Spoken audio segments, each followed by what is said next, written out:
Right now, engineers are designing colonies for Mars. Billionaires like Elon Musk dream of cities on the moon. Science fiction promises humanity spreading across the galaxy, becoming an interstellar civilization. But there is a boundary no engineer can breach, no technology can overcome, no amount of money can buy through. It is not distance, it is not radiation, it is not the vacuum of space. It is something far more fundamental. The continuous chain of energy that keeps human beings alive. Every heartbeat, every breath, every system that sustains you requires unbroken energy flowing through machines that eventually fail. And when the distance from Earth grows too great, that chain snaps forever. If you want to know exactly how far humanity can actually go, tap that like button and subscribe now. And let me know in the comments where you're watching from. Get yourself comfortable. Let's begin. 250 miles above your head, 6 human beings are falling around the Earth at 17,500 miles per hour. The International Space Station represents humanity's farthest permanent outpost. Astronauts have lived aboard this orbiting laboratory continuously since November of 2000, making it the longest uninterrupted human presence beyond Earth's surface. It sounds like the beginning of our journey to the stars. It is actually a warning about how hard that journey will be. The International Space Station is not self-sufficient. It never has been. It cannot be. Every 90 days, cargo spacecraft arrive carrying food, water, spare parts, and equipment. Every 18 months, critical systems require replacement. Every single day, the station depends on solar panels converting sunlight into approximately 75 to 90 kilowatts of electricity. Without those resupply missions, without that constant flow of energy and materials from Earth, the station would become a tomb within months. Think of the station as an apartment building that requires daily deliveries just to keep its residents breathing. The delivery trucks never stop coming. The moment they stop, the building begins dying. This is the fundamental truth that will determine exactly how far from Earth humanity can ever actually live. Not distance itself, not radiation, not the psychological challenges of isolation. The limiting factor is something engineers call energy chain continuity. It is the unbroken sequence of energy generation, storage, transmission, and consumption that keeps human beings alive. And it has a maximum range. Consider what your survival requires at this very moment. Your body burns approximately 2,000 calories per day, converting chemical energy from food into the biological processes that keep you conscious. The room around you maintains a temperature between 68 and 72 degrees Fahrenheit, requiring heating or cooling systems that consume electricity. That electricity flows from power plants burning fuel or capturing renewable energy, transmitted across vast infrastructure networks, regulated by systems that themselves require power to operate. Water arrives through pumps. Waste disappears through treatment facilities. Every single element of your survival depends on an unbroken chain of energy flowing through machines. The chain has links you never see, each link depending on dozens of others, all of them requiring continuous energy inputs to function. Now imagine extending that chain across millions of miles of empty space. The chain does not simply stretch, it frays. It weakens. Eventually, it snaps. The first and most obvious problem is the sun. Our star provides the fundamental energy source for nearly everything on Earth. Earth intercepts a tiny fraction of this output, approximately 1.36 kilowatts per square meter at our orbital distance. This abundance has spoiled us. We take it for granted that energy falls from the sky in quantities sufficient to power an entire biosphere.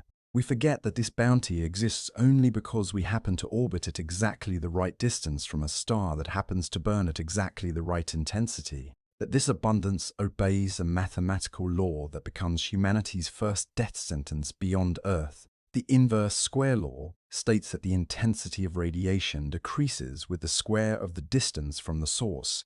Double your distance from the sun and solar power drops to 1/4. Triple the distance, 1/9. Quadruple it, 1/16. The relationship is geometric, not linear. Power does not fade gradually like a dimming light. It collapses rapidly as distance increases. The same amount of light now covers a much larger area. so any given spot within that circle receives less illumination. This is the inverse square law in action. The sun is the flashlight. The planets are spots on an ever-spreading wall.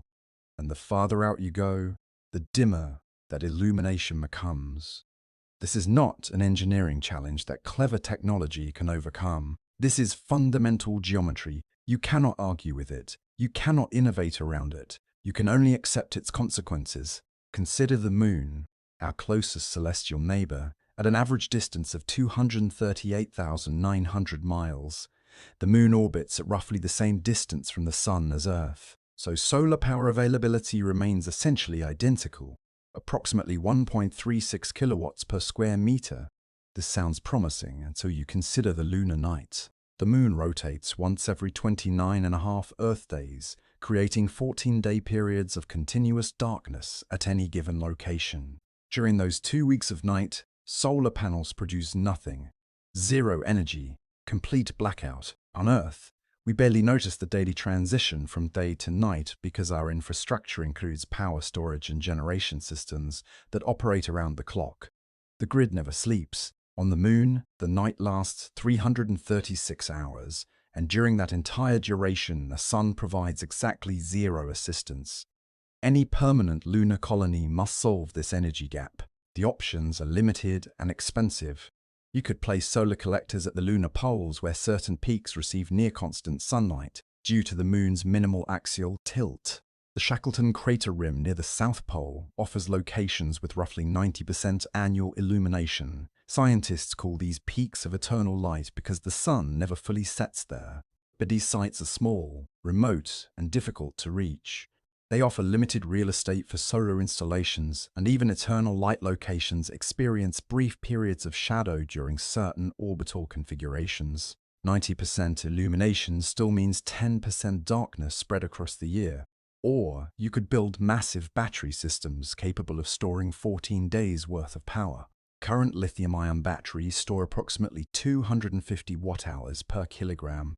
A modest lunar base consuming 100 kilowatts continuously would require batteries weighing over 130,000 kilograms just for energy storage. That figure accounts only for the batteries themselves, not the structural supports, thermal management systems, charging equipment, or safety containment. The actual mass requirement would be significantly higher. Launching 130,000 kilograms to the moon costs approximately $1 million per kilogram with current technology. That represents $130 billion in launch costs alone just for batteries, before you build a single habitat, land a single astronaut, or establish any other infrastructure. But this brings us back to the real limit, the limit that cannot be escaped through engineering improvements or cost reductions. Even on the moon, we would depend on resupply from Earth. Battery systems degrade. Lithium-ion cells lose capacity with every charge-discharge cycle. After 1,000 cycles, a typical battery retains only 70 to 80% of its original capacity. After 2,000 cycles, perhaps 50 to 60%. A lunar colony cycling its batteries through 14-day charge and 14-day discharge periods would complete roughly 25 cycles per year. Within 40 years, the original battery systems would retain less than half their initial capacity. Within 60 years, they would be functionally useless. Solar panels lose efficiency over time, roughly 0.5% to 1% per year from radiation damage and thermal cycling. The lunar environment includes no atmosphere to filter solar radiation, no magnetic field to deflect charged particles. Solar panels on the moon experience more radiation damage than terrestrial installations. Within 2 decades, original panels would produce significantly less power than when installed. Within 4 decades, they would require replacement. Seals fail. Circuits corrode. Thermal expansion cycles crack materials that seemed permanent. Micrometeorite impacts accumulate damage that cannot be repaired. Every component of every system slowly degrades toward failure. Within a decade, critical components require replacement. Within 2 decades, major systems need overhaul. The energy chain continuity still stretches back to Earth, and it must remain unbroken for the colony to survive. Mars presents an even more severe challenge. The red planet orbits the Sun at an average distance of 142 million miles compared to Earth's 93 million. Apply the inverse square law to this increased distance. Mars receives solar energy at an intensity reduced to approximately 43% of Earth levels, around 590 watts per square meter. This alone does not doom a Mars colony. Larger solar arrays could compensate for the reduced intensity. If you need twice as much panel area to generate equivalent power, you build twice as much panel area. The engineering is straightforward, even if the logistics are challenging. But Mars adds complications that compound the energy problem in ways the Moon does not. Martian dust storms can engulf the entire planet, reducing solar intensity by 99% for weeks or months at a time. These global dust events occur roughly every 3 Mars years, with smaller regional storms happening much more frequently. During a major dust storm, the Martian sky turns from butterscotch to deep rust red. The sun becomes a dim smear, barely visible through suspended particles. Solar panels that normally generate hundreds of watts produce only a handful. The 2018 global dust storm killed NASA's Opportunity rover, a machine that had survived on the Martian surface for 15 years. Opportunity was solar-powered. When the dust storm blocked sunlight for weeks, its solar panels could not generate enough power to keep critical heaters running. The rover's batteries drained, its electronics froze. After the storm cleared, mission controllers spent months trying to re-establish contact. Opportunity never responded.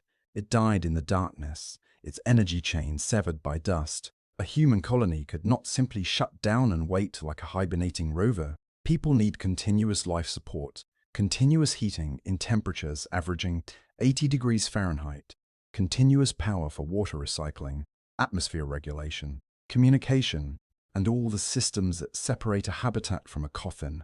Humans cannot hibernate through a 2-month dust storm. They must be kept alive every minute of every day. And keeping them alive requires power that solar panels cannot provide when the sun disappears behind walls of suspended dust. This is where nuclear power enters the conversation and why it initially seems like the solution to everything. Nuclear fission releases roughly 2 million times more energy per unit mass than chemical fuels. A kilogram of uranium-235 contains as much energy as 3,000 tons of coal.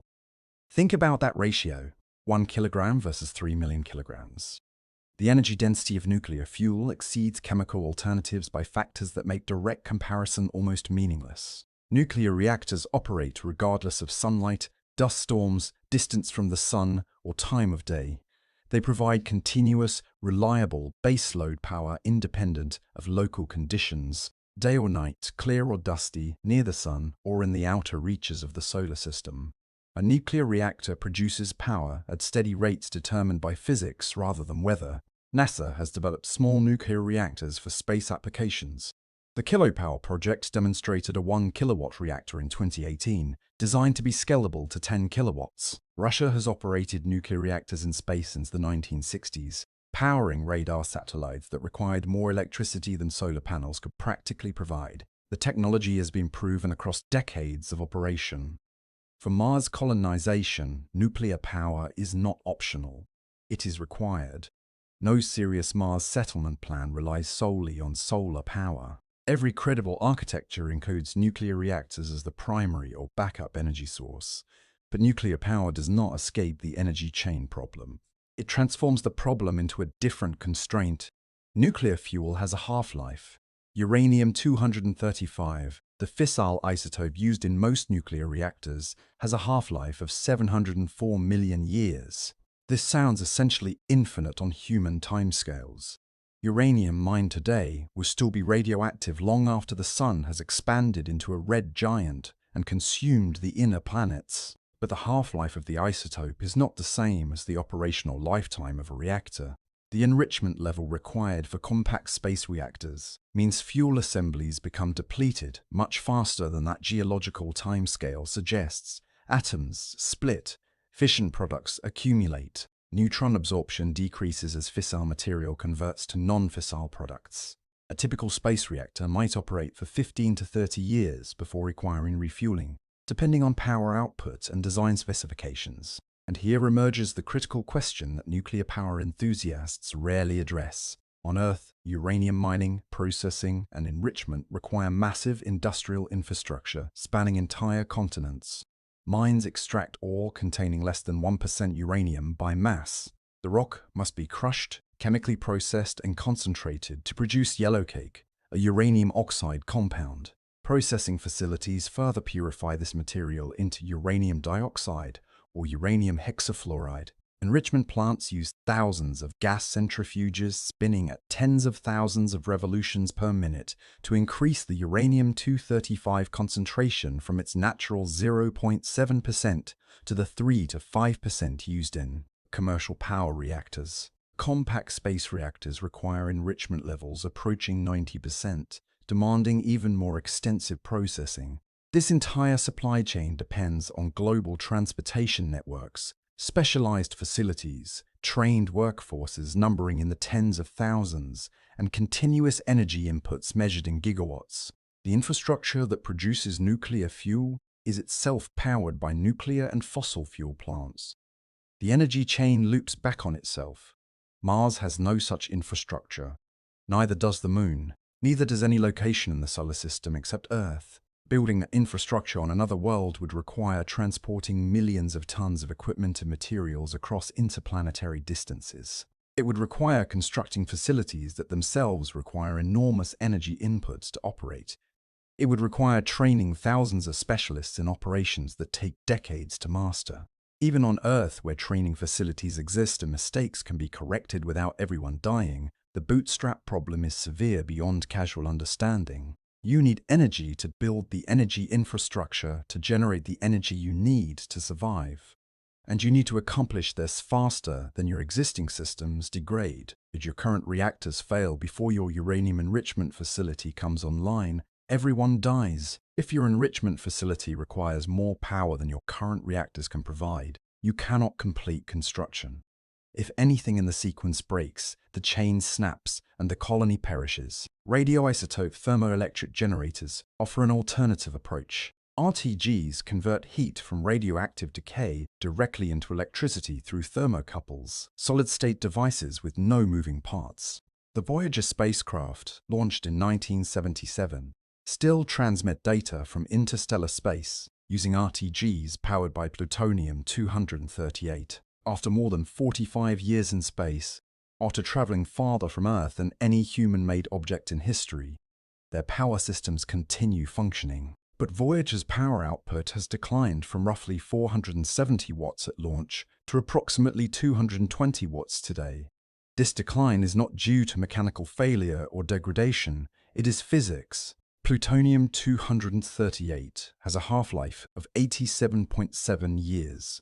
Every atom of plutonium-238 has a 50% chance of decaying within that period. As atoms decay, less radioactive material remains. Less material means less heat. Less heat means less electricity. This means any RTG loses half its power output roughly every 9 decades. A system designed to produce 1 kilowatt would generate only 500 watts after 90 years, 250 watts after 180 years, 125 watts after 270 years. For a long-duration mission or permanent settlement, this decay rate becomes critical.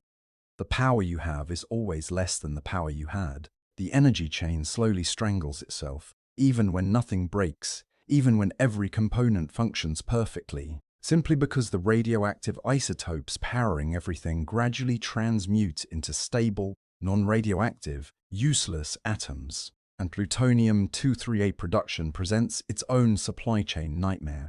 This isotope does not occur naturally in significant quantities anywhere in the solar system.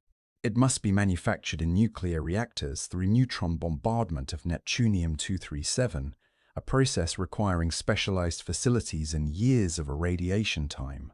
The United States produced plutonium-238 for space missions at the Savannah River site until 1988, then stopped when the Cold War ended and demand decreased. Production resumed at Oak Ridge National Laboratory in 2015, but output remains limited to roughly 1.5 kilograms per year. The entire United States, with all its industrial capacity, produces less than 2 kilograms annually of this critical space power isotope. A single Mars mission might require 20 to 30 kilograms for surface operations. A permanent settlement would need hundreds of kilograms per decade just to replace decaying power sources. The current production capacity would take decades to accumulate enough plutonium-238 for a single large-scale Mars mission. This brings us back to the real limit, the constraint that underlies all other constraints. Every energy solution for space colonization ultimately depends on supply chains reaching back to Earth. Solar panels degrade and require replacement components manufactured in factories using materials mined from Earth's crust. Nuclear reactors need fuel produced through industrial processes that span continents and require workforces of millions. RTGs require isotopes that can only be manufactured in specialized facilities that exist nowhere except on our home planet. The International Space Station survives because it orbits just 250 miles above those supply chains. If something breaks, replacement parts arrive within weeks. If something runs out, resupply missions launch within months.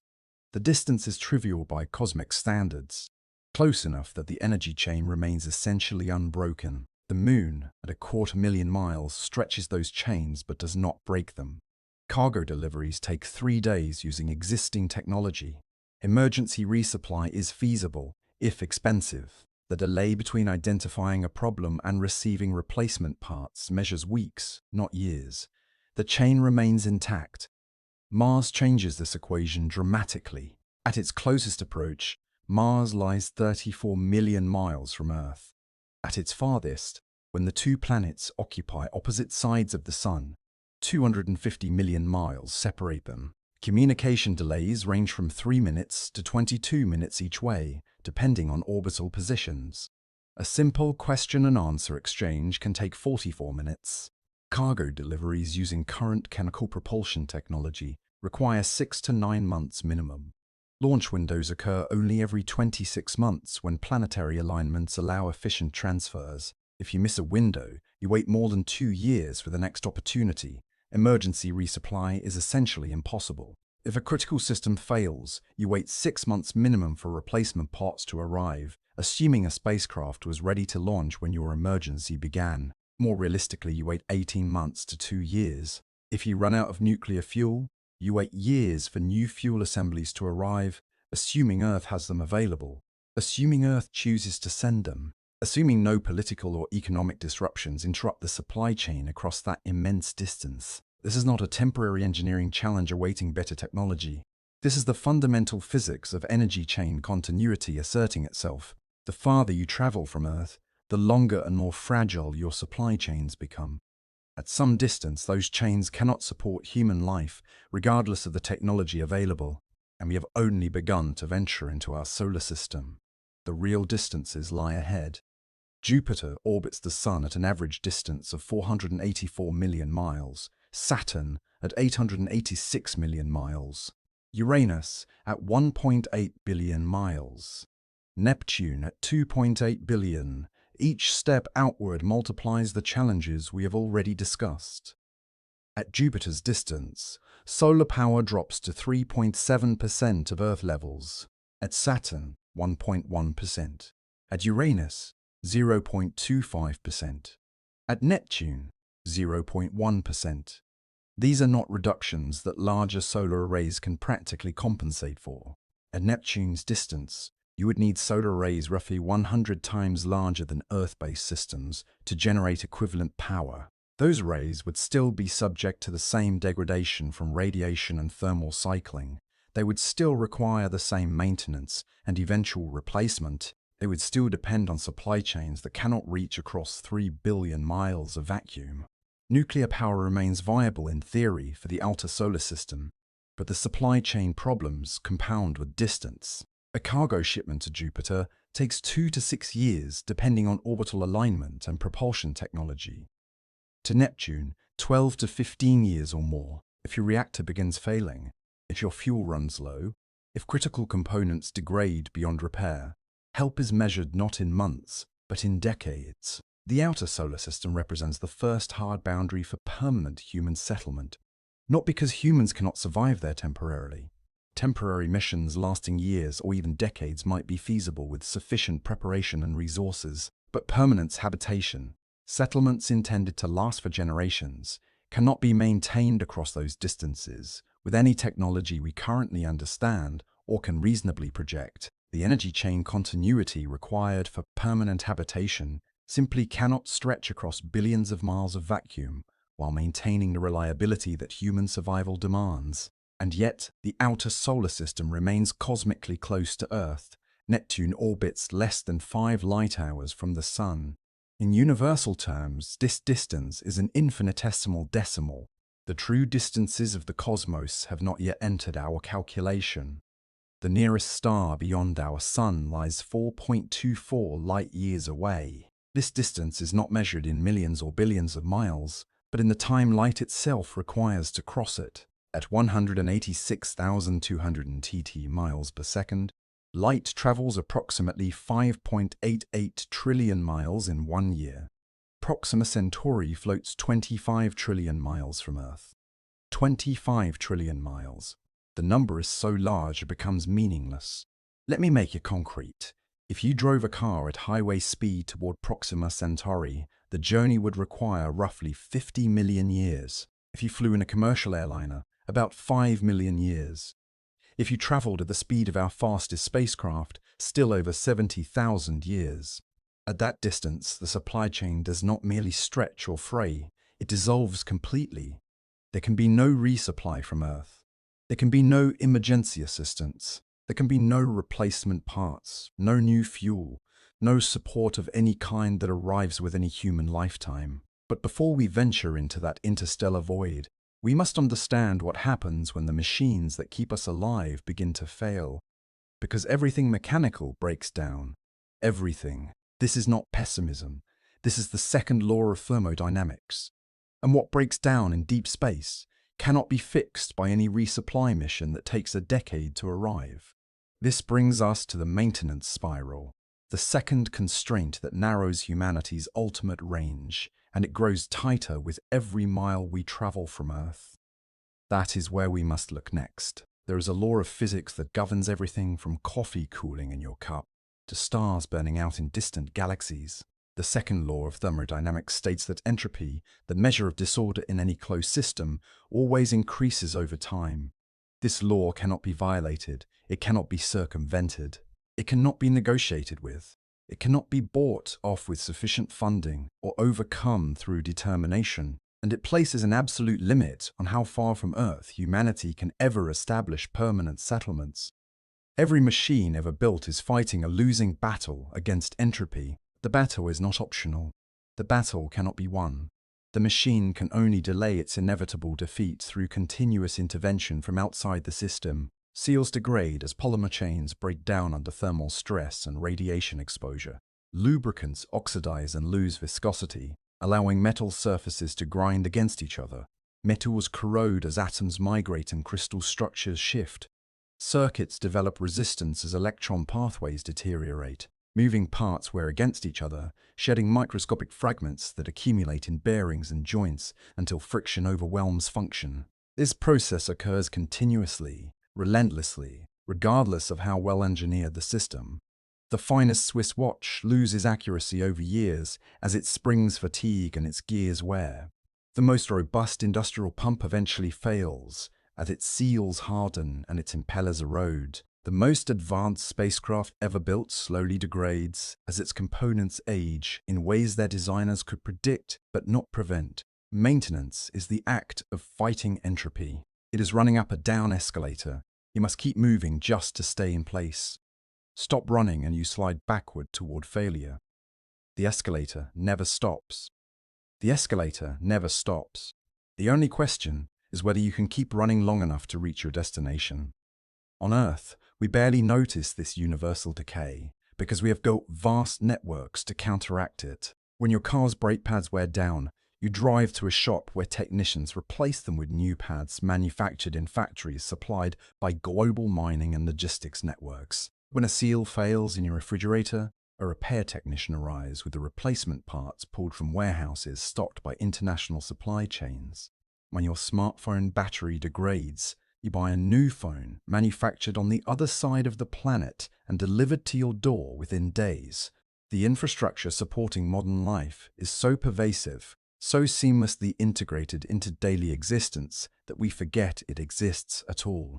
We take for granted that replacement parts are available, that repair services can be summoned, that the supply chains feeding our technological civilization operate without interruption. We live surrounded by failing machines without noticing because the failures are addressed before they affect us. But in space, that infrastructure does not exist. Every component of every system must either last forever, which violates thermodynamics and is therefore impossible, or be replaced through supply chains that become increasingly difficult and eventually impossible at sufficient distances. This is the maintenance spiral, and it dooms every permanent settlement beyond a certain range from Earth. Consider the International Space Station's maintenance reality. The station requires approximately 2.5 hours of crew maintenance time per day just to keep existing systems operational. 6 crew members collectively spend 15 hours daily on maintenance tasks. That translates to roughly 900 hours annually per crew member, more than half a full-time job devoted entirely to preventing systems from degrading into failure. And this maintenance is only possible because resupply spacecraft arrive every few months carrying replacement parts, tools, and materials.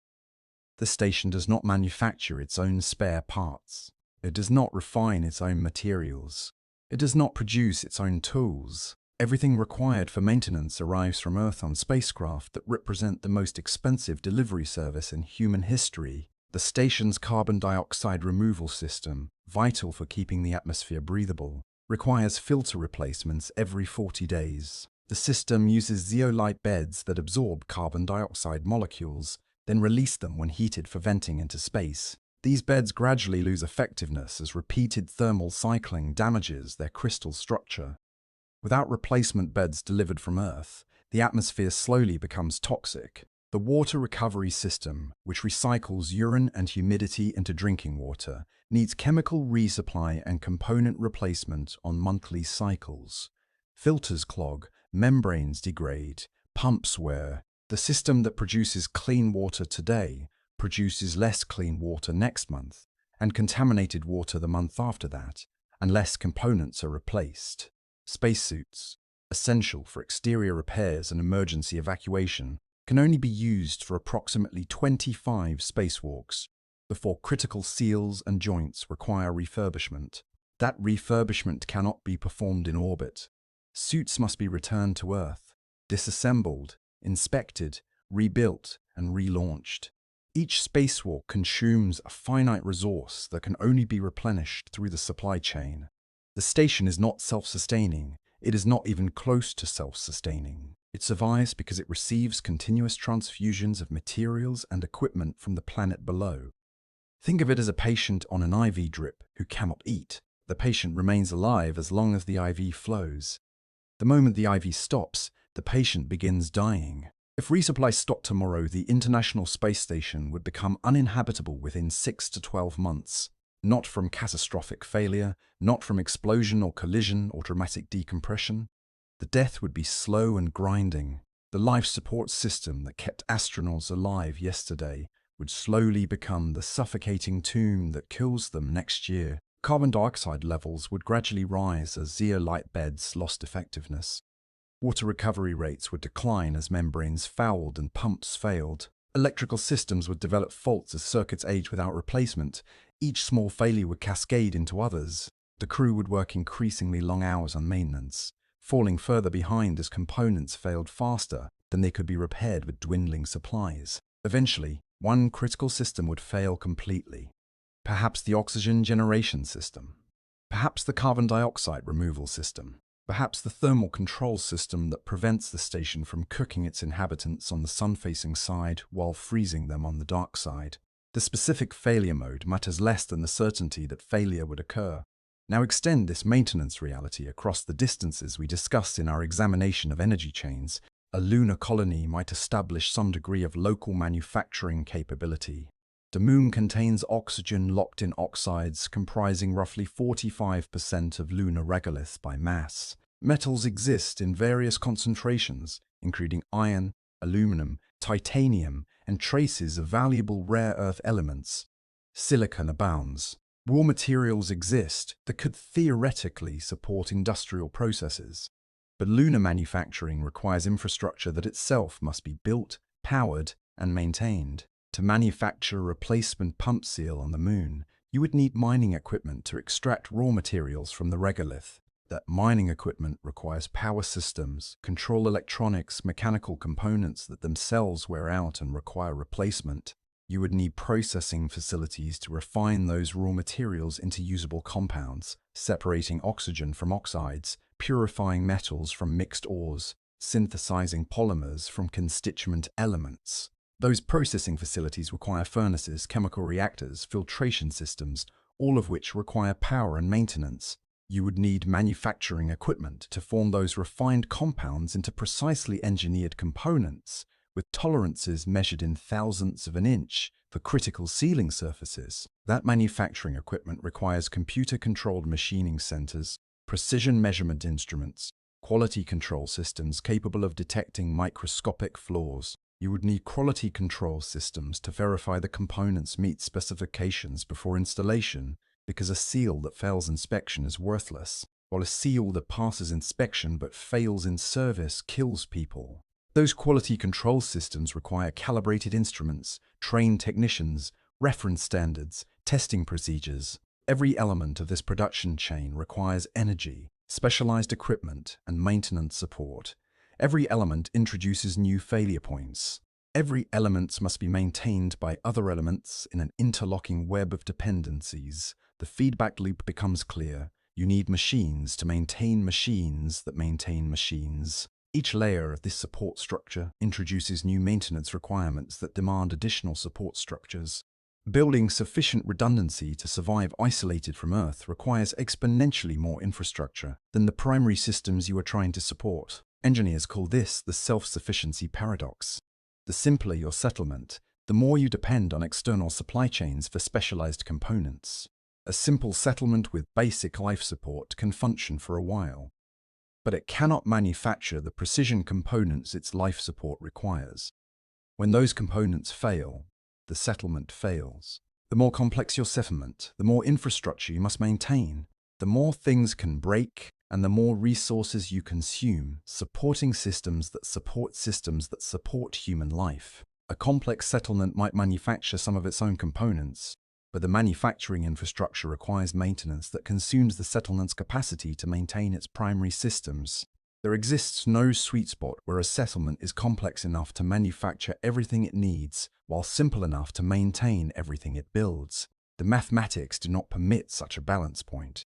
Every additional manufacturing capability requires additional maintenance burden that exceeds the maintenance burden it relieves. This is why true self-sufficiency has never been achieved by any human settlement in history. Every city, every nation, every civilization depends on trade networks connecting it to external resources. The most isolated human communities, island populations, and remote villages still depend on occasional contact with the outside world for goods they cannot produce locally. Complete isolation means complete death, eventually, for any technological community. The only question is how long the death takes. Mars intensifies this paradox dramatically. The communication delay means mission controllers on Earth cannot troubleshoot problems in real time. When an astronaut on the International Space Station encounters an equipment malfunction, ground controllers can observe the problem through telemetry and cameras, consult with experts, and provide guidance within minutes. On Mars, the same troubleshooting conversation requires 40 minutes minimum for a single question-and-answer exchange. Complex problems requiring multiple exchanges might take days to diagnose. The cargo delay means urgent replacement parts arrive 9 months after the urgent need arose, assuming a spacecraft was ready to launch when the need was identified. More realistically, urgent parts arrive 18 months to 2 years later. The component that fails today gets replaced nearly 2 years from now if the crew can keep themselves alive that long using degraded equipment and diminishing reserves. The atmospheric pressure, less than 1% of Earth's surface pressure, means every seal and joint operates under continuous stress. The pressure differential across a habitat wall is roughly 14.7 pounds per square inch, constantly pushing outward, constantly trying to find any weakness in any seal. Every microscopic flaw becomes a potential leak. Every leak represents immediate danger. Every component experiences pressure differentials that accelerate wear compared to Earth-based equipment. A Mars colony must achieve near-total self-sufficiency within its first decade, or accept that it exists at the mercy of supply chains it cannot control. If Earth experiences economic collapse that ends space missions, the colony dies. If political upheaval redirects priorities away from Mars support, the colony dies. If Earth simply loses interest in the expensive hobby of maintaining distant settlements, the colony dies. This is not pessimism. This is the mathematics of maintenance in hostile environments. The equations do not change because we wish them to, and the mathematics get worse as distance increases. The outer solar system introduces a problem that no amount of manufacturing capability can solve. At Jupiter's distance, the distance we examined when exploring energy chain limits, radio signals take 35 to 52 minutes to travel each way, depending on orbital positions. A simple message and response takes over an hour and a half. Complex troubleshooting conversations stretch across days. A cargo mission using current chemical propulsion would require 2 to 6 years to arrive at Jupiter, depending on orbital alignment and trajectory. Even using advanced nuclear thermal propulsion, which does not yet exist in operational form, delivery times measure in years rather than months. The moons of Jupiter present tantalizing possibilities for human exploration. Europa likely harbors a liquid water ocean beneath its ice shell, maintained by tidal heating from Jupiter's massive gravity. That ocean might contain more water than all of Earth's oceans combined. Ganymede is the largest moon in the solar system, bigger than the planet Mercury, with a differentiated interior and its own magnetic field. Callisto offers a surface relatively protected from Jupiter's intense radiation belts, making it potentially safer for human presence than the inner moons. Human explorers might land on these worlds. Human settlers might attempt to establish outposts. The scientific rewards would be immense. The possibility of discovering extraterrestrial life in Europa's ocean drives much of the interest in Jupiter exploration, but permanent settlements face the maintenance reality. At Jupiter's distance, a critical component failure means waiting years for replacement parts from Earth. The zeolite beds that remove carbon dioxide have a finite lifespan measured in months or years. The pumps that circulate water and air wear out on timescales measured in years. The seals that maintain atmospheric integrity degrade continuously. Local manufacturing could theoretically produce some components. Ice from Europa's surface could provide water and oxygen. Metals from asteroid mining in Jupiter's vicinity could supply raw materials. Given sufficient infrastructure, a Jupiter colony might produce simple components locally.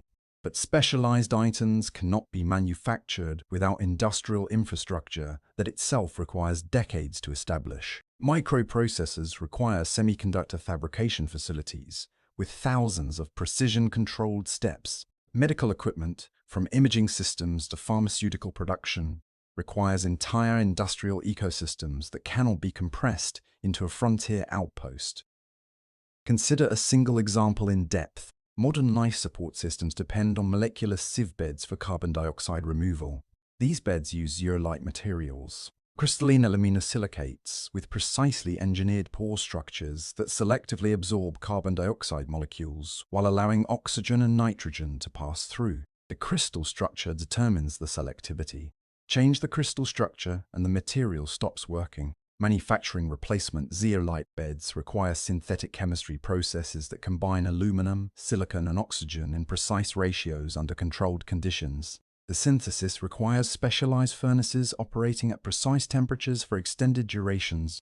Quality control requires equipment capable of measuring molecular scale properties, X-ray diffraction systems, electron microscopes, gas chromatography instruments.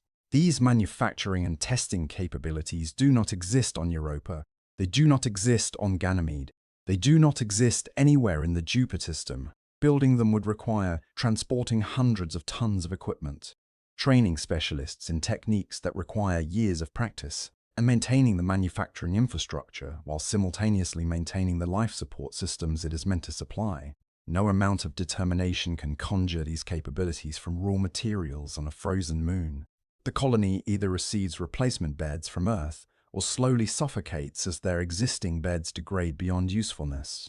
The timeline depends on usage rates and bed quality, but we measure it in years, not decades. A well-designed system might provide 5 years of service before beds require replacements. A poorly designed system, or one subjected to unexpected contamination, might fail in 2 years or less. The resupply timeline from Earth, however, measures in the better part of a decade. This creates a razor-thin margin between survival and death. If supplies arrive before existing systems fail, the colony continues. If systems fail first, the colony dies. At Jupiter's distance, that margin leaves essentially no room for error, no buffer for unexpected failures, no slack for complications that delay resupply missions. One missed launch window, one failed spacecraft, one budget cut that cancels a resupply mission. Any of these entirely foreseeable complications shifts the timeline from survival to death. Saturn lies nearly twice as far as Jupiter from Earth. Uranus 4 times farther than Jupiter. Neptune more than 6 times farther. At these distances, the maintenance spiral tightens toward the impossible. Supply chain delays extend to decades. A message sent to a Neptune colony today receives a response 8 hours later. Cargo sent today arrives 15 years later. Equipment that fails today gets replaced when the colonists' children are teenagers, assuming the colonists survive that long. Assuming they have children. Assuming the children reach their teenage years in a functioning habitat. Local manufacturing requirements grow exponentially with distance. The longer the resupply time, the more complete your local manufacturing must be. The more complete your local manufacturing, the more infrastructure you must maintain. The more infrastructure you must maintain, the more likely something critical fails before you can manufacture its replacement. The number of critical components that must function perfectly without replacement increases until probability guarantees failure faster than help can arrive. This is not pessimism, but statistics. Given enough components, each with some probability of failure, system-wide failure becomes statistically certain within any extended time frame. But we must be precise about what actually fails. The popular imagination focuses on dramatic disasters, explosions ripping through spacecraft hulls, catastrophic decompression sucking astronauts into vacuum, collisions with debris shattering delicate structures. These dramatic failures make for exciting cinema, but poor predictions. The reality is more insidious. Things gradually stop working. A water recycling system does not suddenly catastrophically fail. Its efficiency slowly decreases as membranes clog with accumulated minerals and organic compounds. Pumps wear as bearings lose their precision and seals allow microscopic leakage. At first, technicians compensate by running the system longer, consuming more energy to produce the same water output. Then they bypass partially failed components, routing water through backup systems that reduce total capacity. Then they ration water consumption, reducing crew comfort and eventually crew health as dehydration affects cognitive function and physical performance. Eventually, water recovery drops below the rate at which the settlement consumes water. From that moment, the clock runs toward dehydration. The timeline depends on stored reserves and crew size. A well-prepared settlement might have weeks of stored water. Weeks, not months, not years. When recycling fails, death follows relatively quickly. This degradation curve applies to every system in every settlement. Electrical systems experience increased resistance as connections corrode and insulation breaks down. Junction boxes that conducted power efficiently last year conduct it slightly less efficiently this year. Cables that carried current without loss now generate heat at connection points. The total power available for life support decreases gradually, even as demand from failing systems increases. Running backup pumps and processing systems requires more power at exactly the moment when power generation capacity is declining. Atmospheric systems lose filtration capacity as seals age and molecular sieves degrade. Carbon dioxide levels that measured 400 parts per million last month measure 600 this month, then 800, then 1,000. Crew members experience headaches, then confusion, then impaired judgment at exactly the moment when correct decisions become most critical. Thermal systems lose efficiency as radiator surfaces accumulate micro-damage from dust impacts and radiation degradation. Heat exchangers develop scale that impedes thermal transfer. The habitat that maintained comfortable 70-degree temperatures now swings between 60 and 80, then 50 and 90, then 40 and 100. Eventually, temperature control fails completely and the habitat becomes uninhabitable. Each system degradation increases load on remaining systems. Failing water recovery means rationing water, which affects crew hydration and cognitive performance, which affects their ability to perform maintenance correctly, which accelerates system degradation, which reduces water recovery further. The spiral feeds itself. Each failure makes the next failure more likely. Each degradation reduces the capacity to address degradation. The down escalator runs faster while your legs grow tired. On Earth, this spiral is interrupted by continuous infusion of replacement parts, fresh materials, and energy from external sources. The IV drip keeps flowing. The patient stays alive. On Mars, the spiral can be slowed through local manufacturing and aggressive redundancy, though at enormous cost that compounds the maintenance burden. At Jupiter's moons, the spiral can barely be halted even in theory. At Saturn and beyond, the spiral cannot be stopped. The question is not whether systems fail. They will fail. The question is whether help arrives before they fail completely. And at the distances of the outer solar system, the answer is almost certainly no. This brings us back to the real limit, the constraints underlying all other constraints. Every maintenance solution requires energy. Mining raw materials requires energy to power excavators and haulers. Processing those materials requires energy to run furnaces and chemical reactors. Manufacturing components requires energy to operate machining centers and quality control systems. Quality testing requires energy to power analytical instruments. Installing replacements requires energy to run tools and life support for workers performing the installation. The maintenance spiral is ultimately an energy spiral. Without continuous energy generation exceeding the rate of energy consumption, including maintenance overhead, settlements die. The energy must not only power current operations, but also power the maintenance activities that keep the energy systems functioning. This is where the two constraints we have examined converge into a single limiting factor. The energy chain continuity problem we explored in the outer solar system becomes the maintenance continuity problem at every distance. These are not two separate problems. They are the same problem viewed from different angles. The chain of energy that keeps humans alive must include not just current consumption, but also the energy required to maintain the systems that generate, store, and distribute that energy. The chain must extend forward in time long enough for the settlement to establish genuinely self-sustaining infrastructure. And here lies the critical question. Is such a thing even possible? Current evidence suggests it is not possible at arbitrary distances. The industrial base required for true self-sufficiency, the capability to manufacture any component that might fail from locally available materials, requires a technological civilization spanning multiple industries, multiple specialties, and continuous operation over decades. Earth develops this capability over 3 centuries of industrial revolution, supported by abundant fossil fuels that provided cheap energy, liquid water falling freely from the sky, and a biosphere providing food and materials without any requirement to manufacture them from scratch, recreating that capability in a hostile world, starting from scratch while simultaneously maintaining life support for the workers doing the recreating, stretches credibility beyond the breaking point. The settlement must maintain itself while building the capacity to maintain itself. The maintenance spiral suggests a hard limit to human expansion through the solar system somewhere between Mars and the outer planets, where the combination of distance, degradation rate, and resupply delay makes permanent settlement impossible even in principle. The exact location of this limit depends on assumptions about technology development, manufacturing capability, and acceptable risk. Optimistic projections might push the limit to Jupiter's moons. Pessimistic projections might place it closer to Mars. But the limit exists, the mathematics demand it, and this limit assumes we are still attempting to maintain some physical connection to Earth, however tenuous. What happens when we venture so far that no supply chain is possible? No resupply can ever arrive.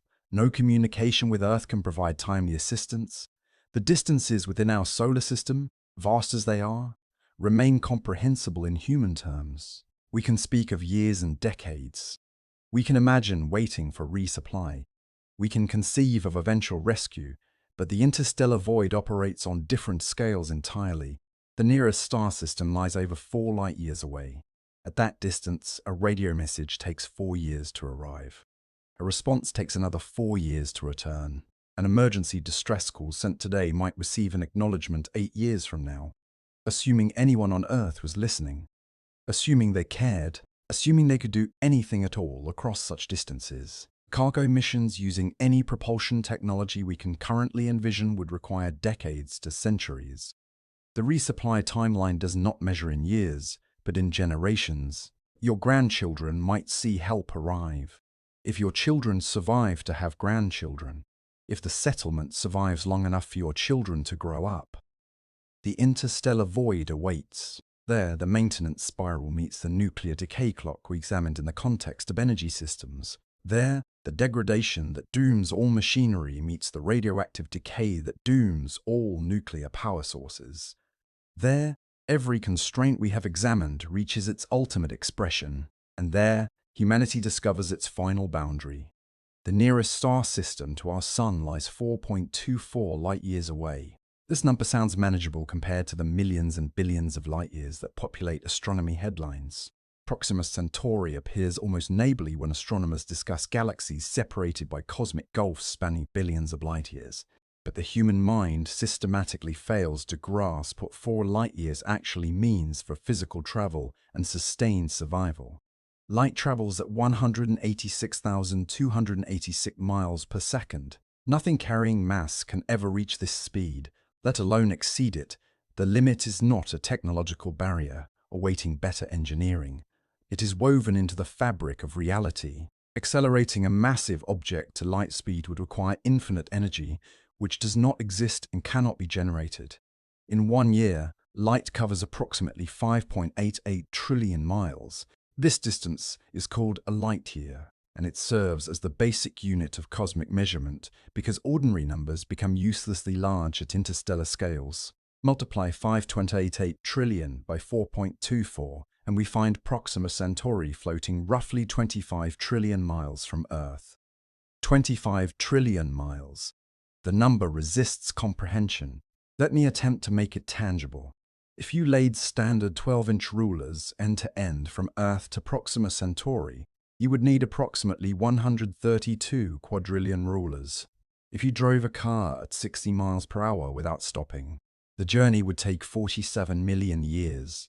If you could walk at 3 miles per hour continuously, the journey would require 950 million years, longer than complex life has existed on Earth. The fastest human-made object ever launched is the Parker Solar Probe, which reaches speeds of approximately 430,000 miles per hour during its closest approaches to the Sun. This velocity, achieved through gravitational assists from Venus and the Sun's own gravity, represents the pinnacle of human achievement in spacecraft speed. At this velocity, the probe would require more than 6,600 years to reach Proxima Centauri. 6,600 years. Consider what that duration means. Human civilization has existed in recognizable form for roughly that same period. The time separating us from the builders of the Great Pyramid equals the travel time to our nearest stellar neighbor at the fastest speed humanity has achieved. The Egyptians would need to have launched a spacecraft when they were stacking limestone blocks for that spacecraft to be arriving at Proxima Centauri today. And the Parker Solar Probe is not designed for interstellar travel. It carries no life support, no crew quarters, no provisions for a journey lasting millennia. It is a small scientific instrument falling toward the Sun, briefly achieving extreme velocity during close passes before swinging back out into the solar system. Adapting this approach for crewed interstellar travel is not merely difficult, it is impossible with any technology that obeys known physics. Even optimistic projections of advanced propulsion technology do not solve this problem. They merely transform it from one impossible challenge into a different impossible challenge. Nuclear pulse propulsion represents perhaps the most plausible high-performance system ever seriously studied. Project Orion in the 1950s and 60s explored using sequential nuclear explosions to accelerate a spacecraft. Each bomb detonating behind a massive pusher plate would impart momentum, gradually building velocity through thousands of explosions over an extended acceleration period. The physics works. The engineering is nightmarish, but theoretically achievable. Nuclear pulse propulsion might achieve velocities of 1 to 5% of light speed, depending on design parameters and the willingness to detonate thousands of nuclear weapons in sequence. At 5% of light speed, Proxima Centauri lies 85 years away. At 1%, 424 years. 85 years is approximately a human lifespan. A person born aboard a ship departing Earth might live to see arrival at Proxima Centauri, though they would be elderly. 424 years spans roughly 17 generations. The passengers who depart Earth would be the distant ancestors of those who arrive. But these travel times assume sustained velocity throughout the journey. In reality, a spacecraft must accelerate to cruise speed, then decelerate upon approach to the destination. This effectively doubles the propulsion requirements and extends journey times. A ship capable of 5% light speed at cruise would need decades of acceleration and decades of deceleration, adding substantially to the total transit duration. More realistic assessments, using technology we might actually build within the coming century, suggest velocities closer to 0.1% of light speed. At this velocity, Proxima Centauri lies over 4,000 years away. The journey would span twice the duration of the Roman Empire. Passengers would be separated from their destination by more time than separates us from the Bronze Age. Interstellar colonization, using physics we actually understand, means generation ships. Vessels carrying not astronauts who will arrive at their destination, but communities whose descendants many generations removed might eventually see a new star. The passengers who board will never disembark. Their children will never disembark. Their grandchildren will never disembark. The ship becomes not a vehicle, but a world, a sealed environment that must sustain human life for longer than most civilizations have endured. Think of it as attempting to cross the Pacific Ocean in a rowboat while your oars slowly dissolve. The ocean is the interstellar void. The rowboat is the generation ship. The oars are the energy systems that provide propulsion and life support. And the dissolution is a relentless degradation we've explored in previous sections. The entropy that attacks every system without pause. The Pacific Ocean is approximately 12,000 miles across at its widest point. A rowboat moving at 2 miles per hour would require 250 days to complete the crossing, assuming continuous rowing with no storms, no equipment failures, no navigation errors. Now imagine your oars lose 1% of their structural integrity each day. By the time you have covered half the distance, your oars have lost over 80% of their strength. They snap. You drift. You die. The interstellar void is incomparably vaster than any ocean. The generation ship must function, not for 250 days, but for centuries. And the oars, the nuclear reactors and power systems that keep the ship alive, dissolve according to the immutable laws of radioactive decay and material degradation. A generation ship must maintain human survivable conditions for these centuries without any external support whatsoever. No resupply missions can reach it. No replacement parts can be dispatched from Earth. No communication can provide timely assistance, since radio signals take over 4 years each way to the nearest star, and any physical response, using the most optimistic propulsion technology, would take a minimum of 85 years to arrive. If something breaks catastrophically in year 50 of a 300-year journey, Earth cannot help. By the time Earth receives the distress signal, the crisis is 4 years old. By the time Earth could theoretically launch a rescue mission, the crisis is 4 years, and however long mission preparation requires. By the time that rescue mission arrives at the ship's location, assuming the ship has not moved significantly in the interim, the crisis is nearly a century old. Everyone aboard has been dead for generations. The ship must be entirely self-contained, a sealed terrarium that must last longer than the Roman Empire existed. The Roman Empire, from founding to fall, endured approximately 1,000 years in its various forms. A generation ship traveling at 1% of light speed must function for over 400 years just to reach the nearest star. At more realistic velocities, the journey spans millennia. No sealed terrarium has ever functioned for such durations. No human-built system has ever operated for centuries without external inputs. No community has ever sustained itself in complete isolation from the broader civilization that created it.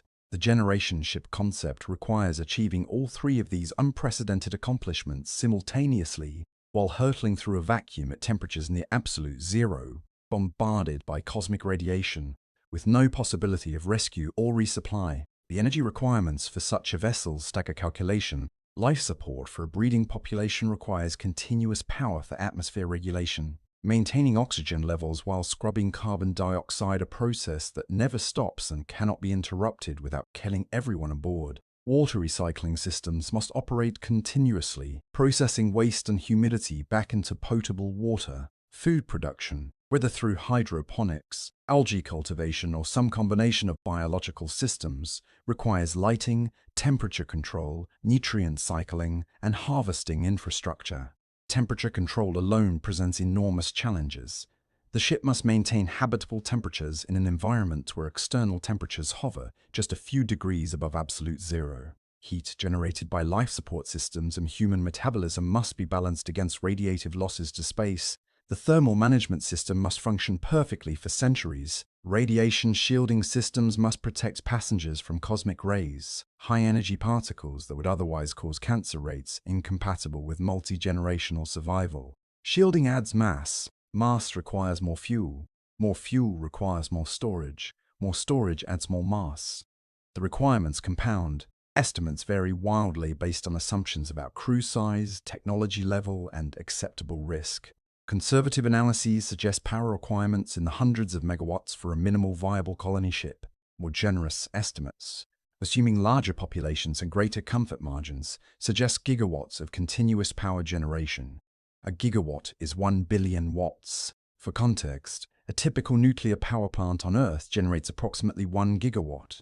The generation ship requires power output equivalent to a major terrestrial power station operating continuously for centuries, with no external fuel deliveries, no component replacements from external sources, and no possibility of shutting down for maintenance. This brings us to the nuclear decay problem in its most severe and inescapable form.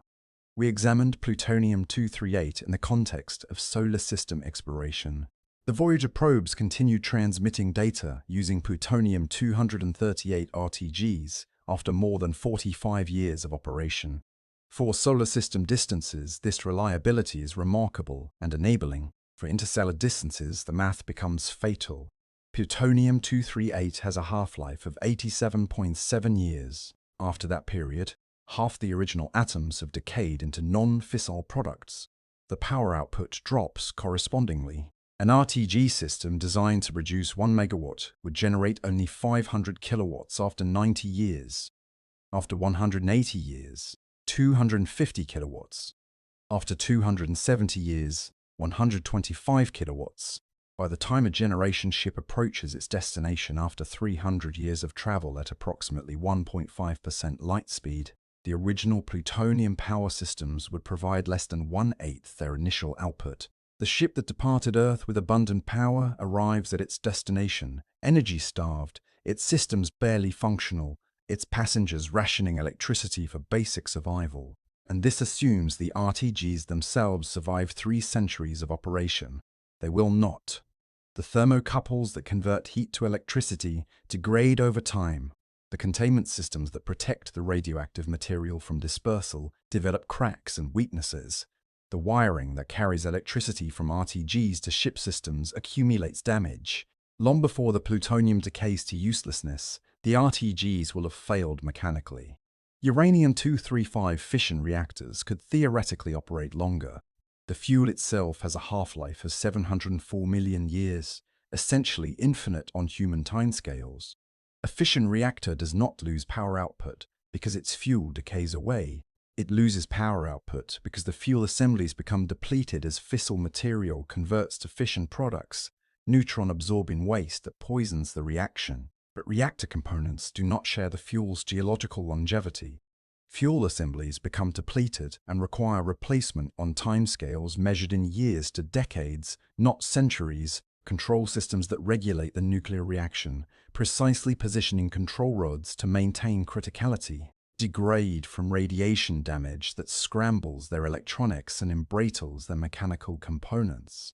Pressure vessels that contain the reactor core develop stress fractures from continuous thermal cycling as the reactor heats and cools through operational variations. Heat exchangers that transfer thermal energy to power-generating systems corrode from the hot fluids they carry. Turbines that convert thermal energy to electricity, whereas their precisely balanced rotors spin billions of times. Every mechanical element of a nuclear power plant requires maintenance and eventual replacement. On Earth, nuclear power plants operate for 40 to 60 years before requiring comprehensive refurbishment or replacement. This operational lifetime is not a limitation of nuclear physics, but of material science.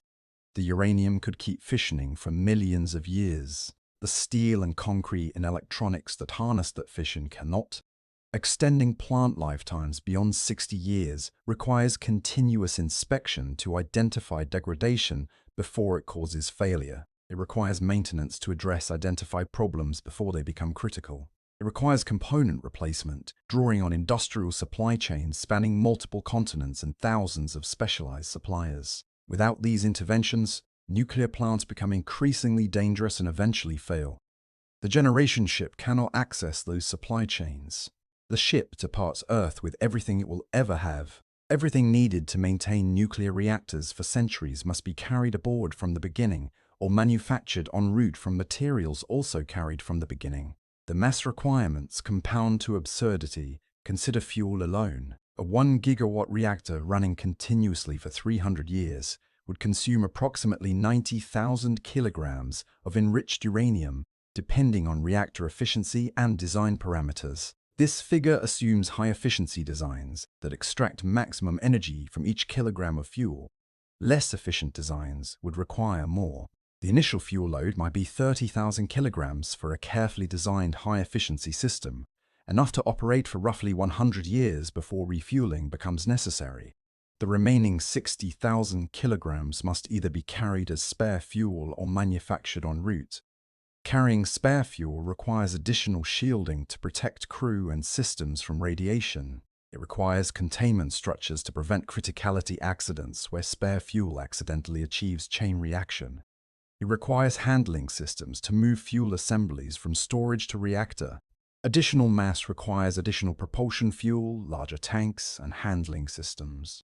The requirements multiply. Manufacturing fuel en route sounds elegant, but requires carrying uranium enrichment facilities.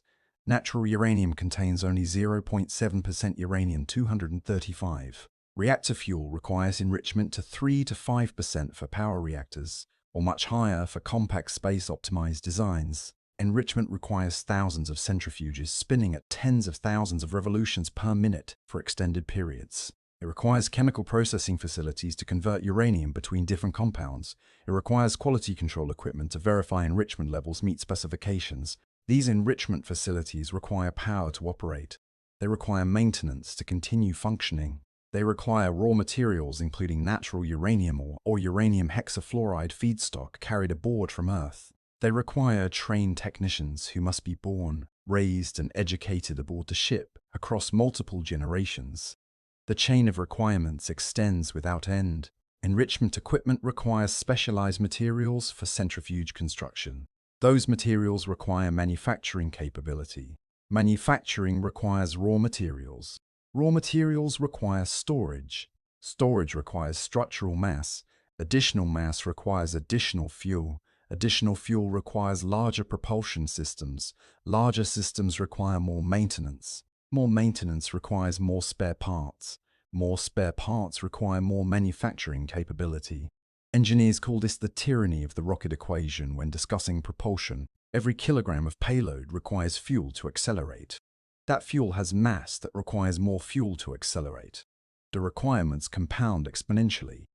The same tyranny applies to maintenance. Every system added to improve reliability introduces new failure modes, new maintenance requirements, and new mass that compounds throughout the mission. Adding redundant reactors improves power reliability but doubles or triples the maintenance burden for power systems. Adding manufacturing capability reduces dependence on spare parts carried from Earth but creates new dependencies on manufacturing system maintenance. There is no escape from this tyranny within known physics. Every solution creates new problems. Every redundancy introduces new failure modes. Every capability requires supporting capabilities that require supporting capabilities in an infinite regression of requirements. The interstellar void strips away every support structure that human survival has ever depended upon. Solar power becomes meaningless within the first few years of travel. The sun dwindles from the overwhelming presence that powers terrestrial civilization to merely the brightest star in the sky, then to just another point of light among millions. At 1 light-year from the sun, solar intensity drops to 1 part in 400 trillion of Earth's levels. No solar panel technology can extract useful power from starlight. The ship must carry or generate all its energy internally. Nuclear power remains the only option, but nuclear power systems do not last for centuries without the industrial civilization that builds and maintains them. The generation ship must somehow transport that industrial civilization, or an adequate fraction of it, along with the passengers it sustains. Even fusion power, the holy grail of energy technology that remains stubbornly unrealized after 70 years of sustained research effort, would not solve this fundamental problem. Fusion reactors require extreme conditions that make fission look simple. Plasma temperatures must reach 100 million degrees Celsius, roughly 10 times hotter than the core of the sun. To overcome the electrostatic repulsion between hydrogen nuclei and force them close enough for fusion, magnetic confinement systems must generate fields thousands of times stronger than Earth's magnetic field to contain this plasma without letting it touch the reactor walls, which would instantly vaporize any known material. Precision control systems must manage plasma instabilities that evolve on microsecond timescales, constantly adjusting confinement fields to prevent the plasma from disrupting and extinguishing the reaction. The engineering complexity of fusion power exceeds conventional fission by orders of magnitude. After 70 years of intensive research involving tens of billions of dollars and the efforts of thousands of scientists across dozens of countries, no fusion reactor has yet produced more energy than it consumes. The maintenance requirements for a functioning fusion reactor, should one ever be built, would correspondingly dwarf those of fission systems. If fusion reactors ever become practical for terrestrial power generation, they will require continuous maintenance by highly trained specialists using sophisticated diagnostic equipment and abundant spare parts. These requirements do not disappear for space-based systems. They intensify. Vacuum conditions complicate cooling, which becomes critical when managing plasmas at 100 million degrees. Microgravity affects plasma behavior in ways that remain poorly understood because all fusion experiments to date have occurred in Earth gravity. Every advantage fusion might provide for long-duration missions comes with corresponding complications that multiply the maintenance burden. This brings us to the power grid fragility problem extended across century-long time scales. The electrical distribution system of a generation ship must function continuously for 300 years or more. Every wire, every connection, every switch, every transformer, every circuit breaker must either last that long without maintenance, which contradicts everything material science tells us about electrical system lifetimes, or be replaceable using onboard resources. Consider the simple copper wiring that carries electricity throughout any complex system. Copper experiences electromigration under electrical current. Electrons flowing through the conductor physically push copper atoms along, creating voids in some regions and hillocks in others. The voids increase electrical resistance. The hillocks can cause short circuits. The rate of electromigration depends on current density, temperature, and time. Given enough time, even modest current densities cause catastrophic damage. In integrated circuits where current densities are high and feature sizes are small, electromigration limits component lifetimes to decades at most. In power distribution systems where current densities are lower and conductors are larger, the timescales extend, but they are not infinite. Given 3 centuries, even low-current connections accumulate significant electromigration damage. Every electrical connection on the ship experiences continuous stress beyond electromigration. Thermal expansion and contraction occur as operational loads vary. Vibration from machinery and structural flexing works. Connections loosen, fatigue solder joints. Oxidation from any atmospheric oxygen, however carefully controlled, attacks exposed conductor surfaces. Radiation damages insulation, making it brittle and prone to cracking. Each connection develops increased resistance over time. Increased resistance generates heat. Heat accelerates degradation. Degradation increases resistance further. The spiral we examined manifests in every electrical junction throughout the ship, and in a spacecraft traveling through the interstellar void. There is no external supply of copper wire. No factory produces replacement connectors. No specialized repair service arrives with diagnostic equipment and spare parts.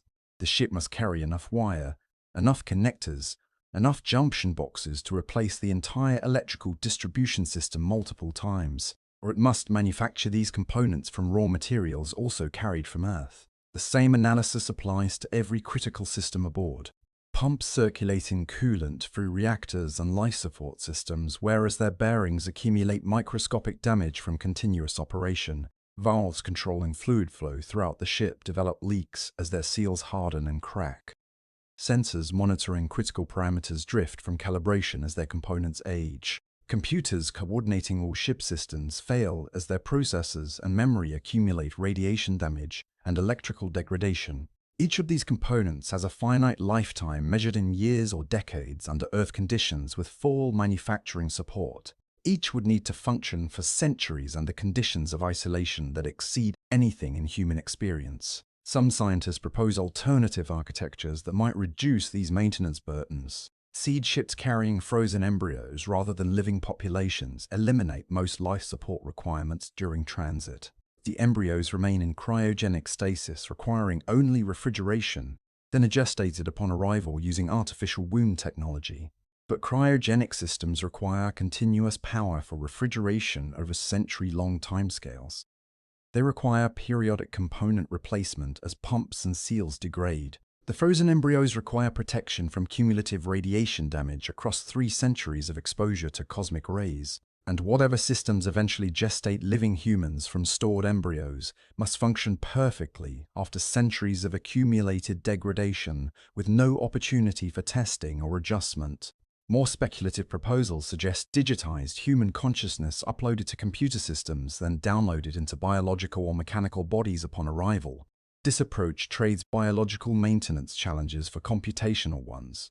The computers storing human minds must maintain data integrity across centuries. Radiation must not flip bits in memory storage. Power must not fluctuate in ways that corrupt processing. The systems that eventually instantiate consciousness in physical form must function after timescales that exceed any computer system's demonstrated reliability by orders of magnitude. Each alternative concept introduces its own impossible maintenance burdens while eliminating some subset of the original challenges. None escape the fundamental requirement for century-scale system reliability in complete isolation from external support. The mathematics reduce to a simple inequality that cannot be satisfied. System degradation rate must not exceed system repair rate. Degradation occurs continuously across every component of every system. Repair capability is limited to onboard resources and onboard expertise. For interstellar transit durations measured in centuries, degradation accumulates to levels that require complete system replacement multiple times. Complete system replacement requires manufacturing capability approaching Earth's industrial base. No ship can carry Earth's industrial base. Therefore, system degradation will exceed system repair capability. Therefore, critical systems will fail. Therefore, the ship will die. A generation ship is not a vessel in any conventional sense. It is an attempt to transport a miniature technological civilization across interstellar distances, while that civilization ages, breaks down, and must somehow maintain itself using only the resources carried aboard from the moment of departure. This is where the energy chain continuity problem achieves its final and most absolute form. The chain must not merely stretch across space. It must stretch across time. Centuries of time during which every link in the chain accumulates damage. Every energy source depletes according to inexorable nuclear decay curves. Every component drifts toward failure according to the second law of thermodynamics. The chain must carry not just current energy needs, but the maintenance overhead required to sustain itself indefinitely. And indefinitely in this context means longer than any human-built system has ever operated, longer than most civilizations have endured, longer than the Roman Empire lasted. No matter how advanced the systems become, this fundamental constraint remains. Advanced materials might slow degradation, but cannot eliminate it. Advanced manufacturing might enable more repairs, but cannot eliminate the energy cost of repairs. Advanced energy systems might extend the decay timeline, but cannot eliminate nuclear decay itself. All of this still fails because the energy chain continuity required for permanent human settlement simply cannot stretch across the interstellar void. The distances are too vast, the journey times are too long, the maintenance requirements are too demanding, the energy sources are too finite. But perhaps we have been thinking about this problem from the wrong angle. Perhaps there exists some theoretical technology, some breakthrough in physics, some revolution in engineering that could extend the chain further than our current analysis suggests. Perhaps we should calculate the absolute theoretical maximum distance at which human beings could ever live. Assuming not current technology, but the best technology that physics permits, perhaps we should ask not what we can do today, but what we could ever do given unlimited time and resources for development. The boundary exists. It can be calculated, and is far closer than the cosmic distances that populate our science fiction dreams. The universe that contains 2 trillion galaxies across 93 billion light-years will permit human presence in only a tiny fraction of its volume. The question is not whether a boundary exists, but where precisely it lies and what that boundary reveals about humanity's place in the cosmos. That boundary awaits examination in our final analysis, and what it reveals may transform how we think about human civilization's future among the stars. There is a distance from Earth beyond which no human being can ever live permanently. Not because of technological limitations that might someday be overcome, not because of funding constraints that might be resolved through sufficient political will, not because of engineering challenges that might yield to generations of incremental improvement. The boundary exists because the fundamental physics of energy, entropy, and information place absolute limits on how far any chain of support can extend through space and time. This boundary is not a wall we might someday breach. It is a property of the universe itself, as immutable as the speed of light, as inescapable as the second law of thermodynamics. No civilization, however advanced, can violate it. No technology, however sophisticated, can circumvent it. The universe enforces this limit on all intelligence arising within it, everywhere, for all time. Calculating this boundary requires examining the best-case scenarios, the most optimistic technology projections, the most favorable assumptions about what future engineering might achieve. We must assume that every problem we have identified finds its theoretical solution, that every constraint we have explored relaxes to its physical minimum. Even then, under these maximally generous assumptions, the boundary exists. Physics demands it. Consider fusion power, the theoretical solution that seems to answer every objection we have raised. Fusion fuel does not decay like plutonium. Deuterium remains stable until deliberately fused, eliminating the decay-driven power loss that dooms RTG systems. A ship carrying deuterium could theoretically operate for centuries without watching its fuel slowly transmute into uselessness. This sounds like the answer. It is not. We examined fusion's extreme requirements earlier. Plasma temperatures of 100 million degrees, magnetic confinement systems of extraordinary complexity, control systems managing instabilities on microsecond timescales. But even setting aside the question of whether such systems can be built reliably, fusion introduces a maintenance burden that fission avoids. The neutrons produced by fusion reactions cannot be magnetically confined. They slam into the reactor's first wall, carrying 14 million electron volts of energy, gradually destroying the very structure that contains the reaction. Current experimental reactors require first wall replacement every few years. A fusion-powered interstellar vessel would need to manufacture these plasma-facing components for centuries, requiring metallurgical and machining capabilities approaching Earth's industrial state-of-the-art. Fusion does not escape the maintenance spiral. It merely begins the spiral from a higher starting point, with more complex components requiring more sophisticated manufacturing to replace. A fusion-powered interstellar vessel would need to carry replacement first-wall components for centuries of operation, or manufacture them en route. Manufacturing plasma-facing components requires specialized metallurgy capable of producing materials with precisely controlled microstructures. It requires precision machining to tolerances measured in thousandths of an inch. It requires quality control that approaches the state-of-the-art, even on Earth, using equipment that itself requires maintenance and calibration. The mass and complexity required to support that manufacturing capability compounds the mission requirements dramatically. Every kilogram of manufacturing equipment requires fuel to accelerate. Every manufacturing process requires energy to operate. Every component of the manufacturing system requires maintenance that draws on still other systems. Even with perfect fusion technology, the maintenance requirements remain. Magnetic confinement coils experience degradation from the intense fields they generate. Superconducting materials that carry the enormous currents needed for plasma confinement gradually accumulate defects that increase resistance. Cooling systems for those superconducting magnets require continuous power and periodic component replacement as pumps wear and seals degrade. Fuel handling systems that inject plasma at millions of degrees require extreme precision and suffer inevitable wear from the temperature differentials and mechanical stresses involved. The most optimistic projections for fusion technology do not eliminate maintenance. They simply change the specific components that fail. The energy required for maintenance continues accumulating. The constraint underlying all constraints remains in force. But let us assume fusion technology achieves reliability levels far beyond current engineering. Let us assume century-long component lifetimes through material science breakthroughs we cannot currently imagine. Let us assume redundancy factors providing 300 years of continuous operation without external inputs. Let us assume manufacturing capability sufficient to address any remaining maintenance needs using only materials carried from the beginning. What then? What is the theoretical maximum range under these maximally optimistic assumptions?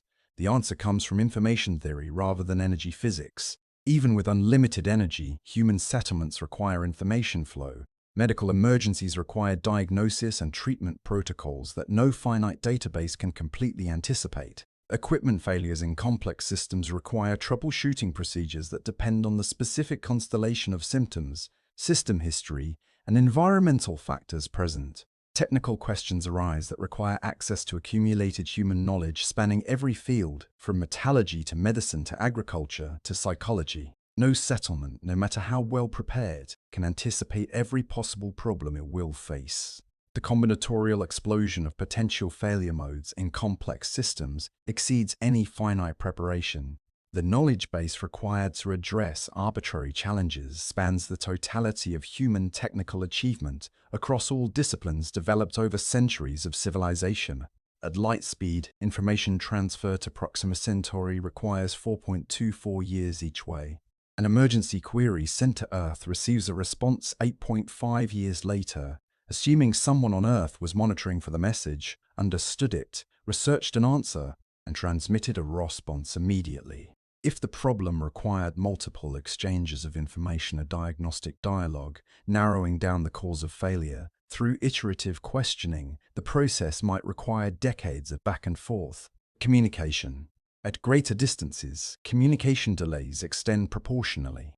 A settlement at 10 light-years requires 20 years for a single query response cycle. A question asked by a 30-year-old colonist receives an answer when they are 50, assuming they survived the intervening decades without the needed information. At 50 light-years, a century separates question from answer. At 100 light-years, 2 centuries. Beyond a certain distance, the communication delay exceeds the timescale of the emergencies being addressed. A medical crisis that kills in days cannot be resolved through communications requiring years. A mechanical failure that compounds into catastrophe within months cannot be repaired through decade-long diagnostic exchanges. An agricultural blight that destroys food production within a growing season cannot be addressed through century-long consultation. The information theoretic limit suggests permanent human settlements cannot exist beyond approximately 10 to 20 light-years from Earth under even the most optimistic assumptions. Beyond this range, communication delays make knowledge transfer impractical for time-sensitive problems. Settlements must be completely self-sufficient in knowledge as well as materials, carrying the complete accumulated technical knowledge of human civilization and the capability to apply that knowledge without any external guidance. But complete knowledge self-sufficiency requires a population size sufficient to maintain all technical specialties across generations. Medical expertise spanning surgery, pharmacology, psychiatry, and dozens of subspecialties must be represented in depth. Engineering specialties covering structural, mechanical, electrical, chemical, and aerospace disciplines must maintain active practitioners. Agricultural science, material science, computer systems, linguistics, education, management, and dozens of other fields must each have enough experts to train successors across generations. Credible estimates suggest minimum population sizes in the tens of thousands to maintain technological civilization across generations without external knowledge input. Some analyses suggest hundreds of thousands. The exact number depends on assumptions about knowledge preservation technology, educational efficiency, and acceptable specialization depth, but no credible analysis suggests a self-sufficient technological population below 10,000 individuals. Larger populations require more life support, more energy, more food production, more water recycling, more atmospheric management, more thermal control, more everything. The compound requirements grow not linearly but exponentially with population size. Doubling the population more than doubles the infrastructure requirements because larger populations generate more waste heat, produce more waste products, require more complex social organization, and create more potential failure points in interconnected systems. No matter how advanced the systems become, this fundamental constraint remains. You cannot create energy from nothing. You cannot maintain organization without energy input. You cannot sustain complexity indefinitely using finite fuel supplies. The second law of thermodynamics permits no exceptions. Entropy always increases in closed systems. This is not a tendency or a pattern, but an absolute law of physics. A settlement cut off from energy and material inputs from outside becomes a closed system. Without external energy input, internal organization cannot be maintained. Order decays into disorder. Complexity degrades into simplicity. Function degrades into failure. The only way to counter entropy is through continuous energy input from outside the system. On Earth, that input comes from the Sun, 400 trillion watts of power radiating into space, a tiny fraction intercepted by our planet, sustaining all terrestrial organization from photosynthesis to technological civilization. Every structure ever built, every living thing that ever evolved, every thought ever conceived exists, because solar energy flows continuously into Earth's systems, pushing back entropy long enough for complexity to arise and persist. In the solar system, declining but usable solar energy extends to approximately the orbit of Jupiter before becoming impractical for large-scale power generation. At Jupiter's distance, solar intensity drops to less than 4% of Earth levels. Beyond Jupiter, solar power cannot sustain industrial civilization. The energy input falls below the threshold needed to counteract entropy accumulation in complex technological systems. Beyond Jupiter, nuclear sources provide energy input, but nuclear fuels deplete through consumption and decay. Fission fuel eventually runs out as uranium-235 converts to fission products. Fusion fuel eventually runs out as deuterium converts to helium, though on longer timescales. RTG isotopes decay continuously whether you use them or not. Every nuclear energy source has a finite lifetime, after which entropy wins and the settlement dies.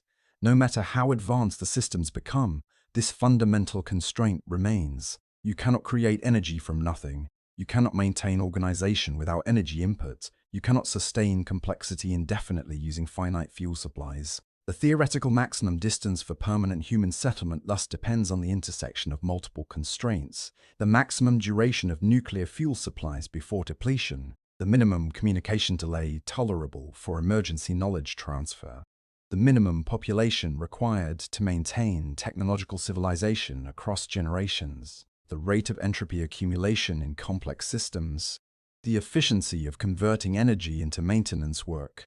These constraints interact in complex ways. Larger populations can maintain more specialized knowledge, but require more energy. Higher energy systems enable more manufacturing capability, but generate more waste heat that must be rejected. Credible analyses examining these interacting constraints converge on a similar conclusion. Permanent human settlements are theoretically possible throughout the inner solar system. Mercury, Venus, Earth, the Moon, Mars, and the asteroid belt lie within range of solar power supplemented by nuclear sources. Settlements in these locations could maintain energy chain continuity through a combination of local solar collection, imported nuclear fuel, and supply chains connecting them to Earth's industrial base.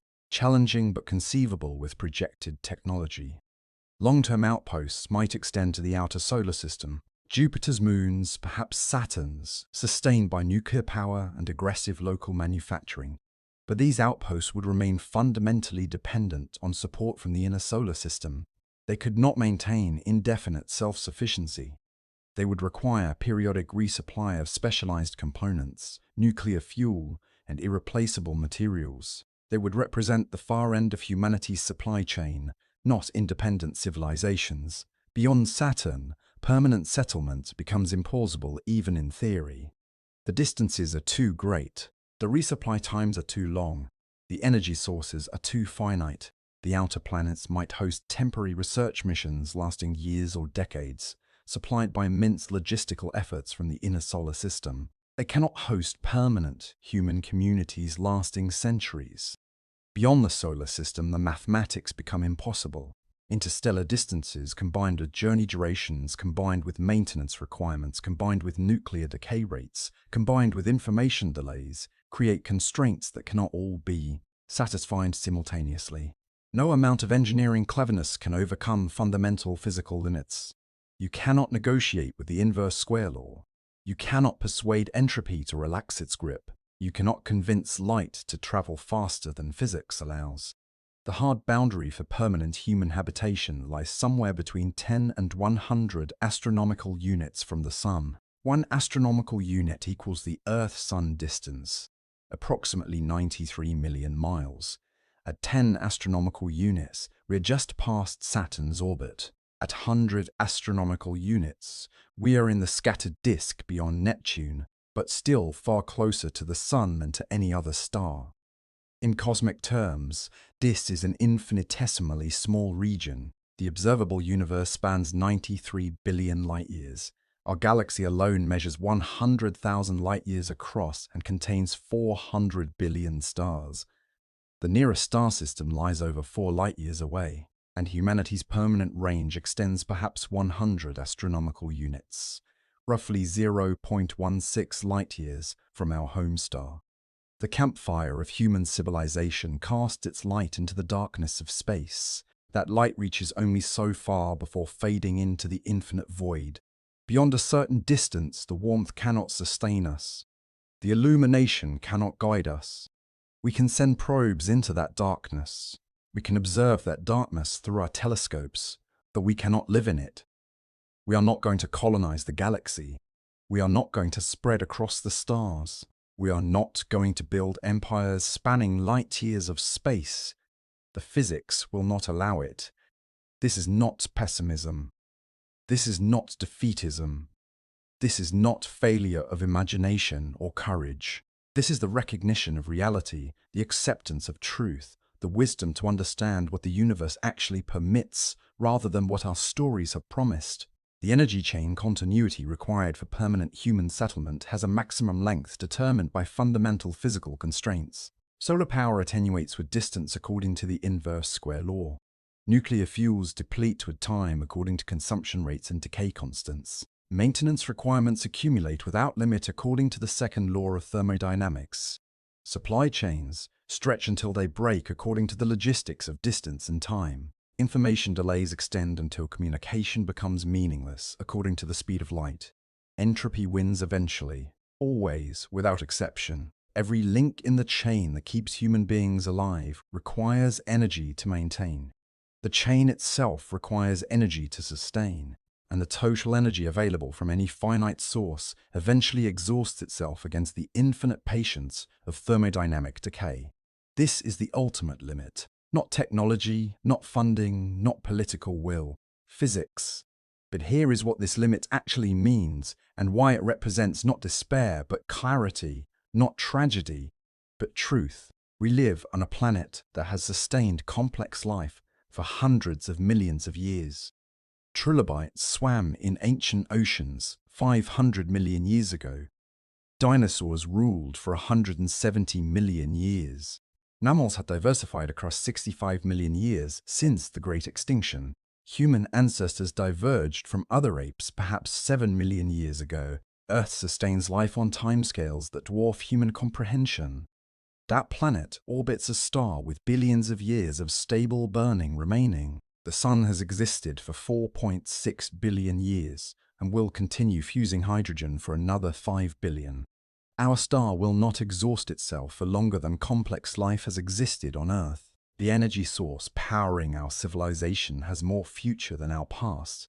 That star belongs to a galaxy containing hundreds of billions of similar stars, many hosting their own planets, some perhaps harboring their own life.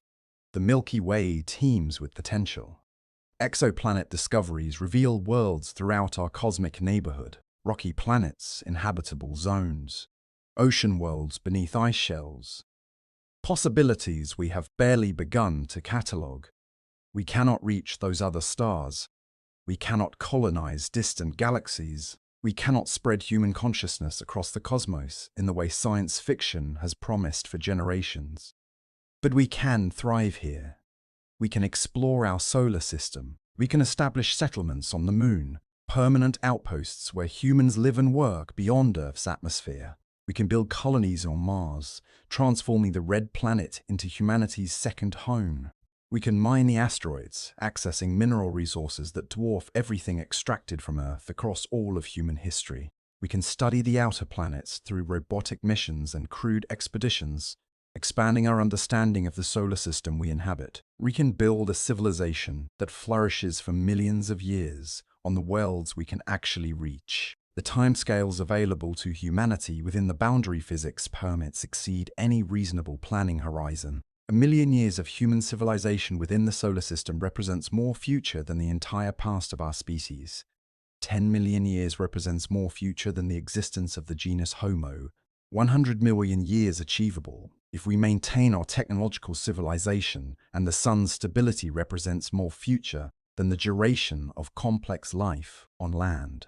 The boundary is not a prison wall, it is a property line. Within that boundary lies more than enough space, more than enough resources, more than enough time for human civilization to achieve greatness beyond anything our ancestors imagined. The solar system alone offers land area millions of times greater than Earth's surface.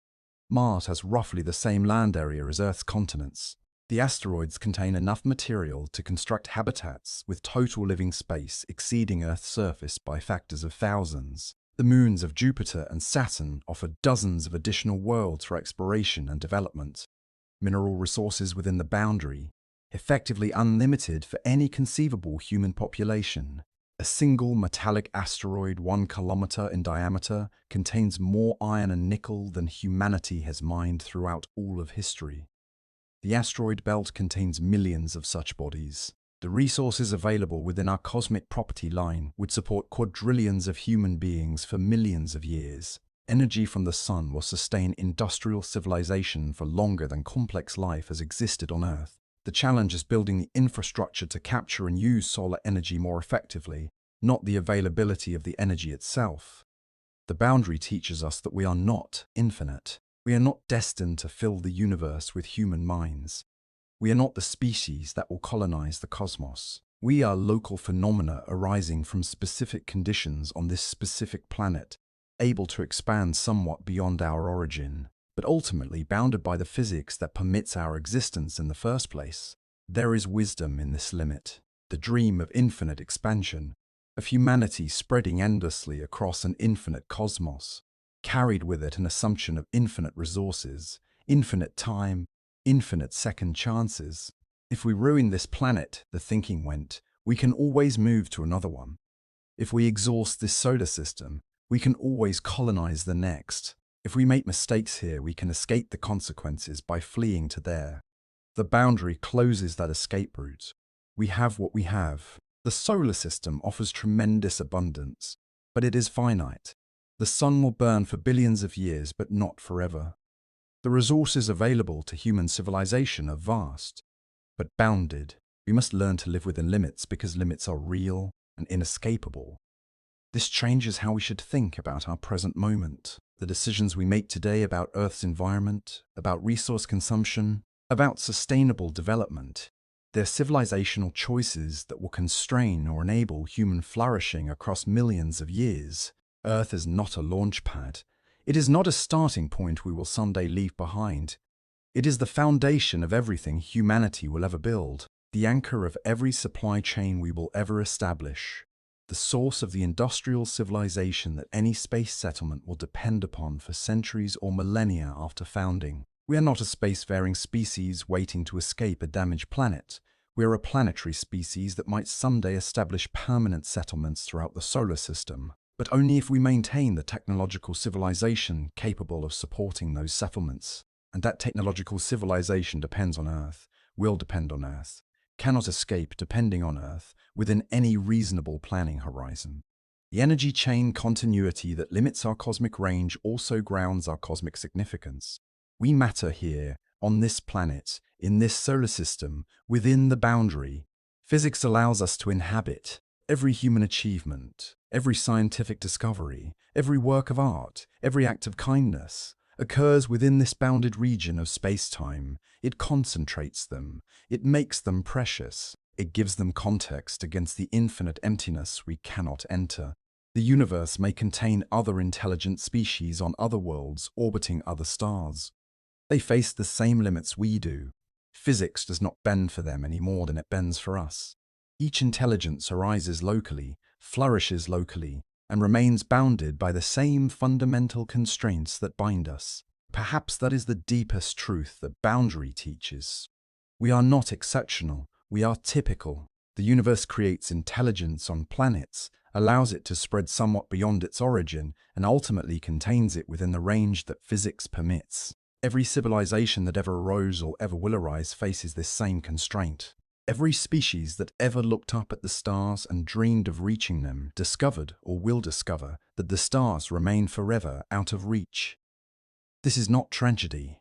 This is reality. And reality accepted and understood provides a foundation for wisdom that fantasy can never offer. How far from Earth could we ever actually live? Perhaps 100 astronomical units, perhaps a few light days at most. A sphere of cosmic habitability smaller than the distance to the nearest star. A bubble of warmth and light surrounded by infinite cold darkness we can observe but never inhabit. This is our territory. This is our home.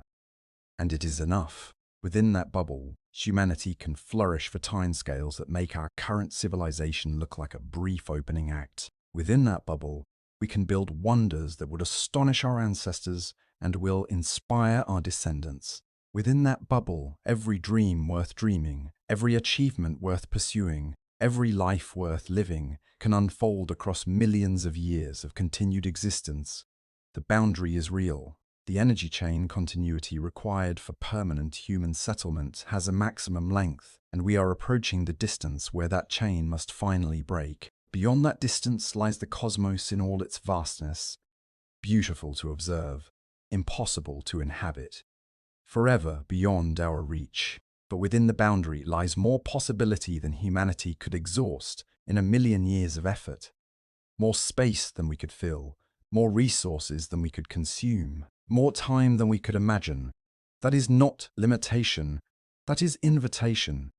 The darkness beyond the campfire's light does not diminish the warmth of the fire. It defines it. It gives the warmth meaning.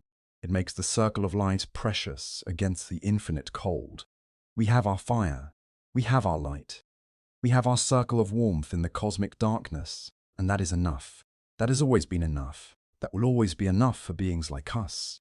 Finite creatures in an infinite universe, finding meaning and purpose within the boundaries that reality provides. The question was never really about how far we could go. It was about understanding where we already are and why that place, bounded as it is, contains everything we truly need. Last part, please, part 4. The boundary continued.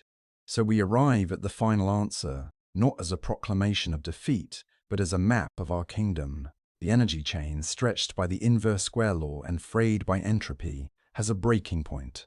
The maintenance spiral, tightening with each additional mile, becomes an inescapable vortex beyond a certain radius. The interstellar void, governed by light-speed delays and century-long journeys, is not a frontier, but a permanent barrier. When you overlay these constraints, the energy limit, the maintenance limit, the information limit, they converge not at the edge of the galaxy, nor at the nearest star, but here, in our own celestial backyard. The absolute, non-negotiable, physics-enforced boundary for permanent, self-sustaining human civilization lies within the gravitational and energetic sphere of our Sun, extending roughly to the orbit of Saturn. This is not a guess. It is the product of the equations we have walked through.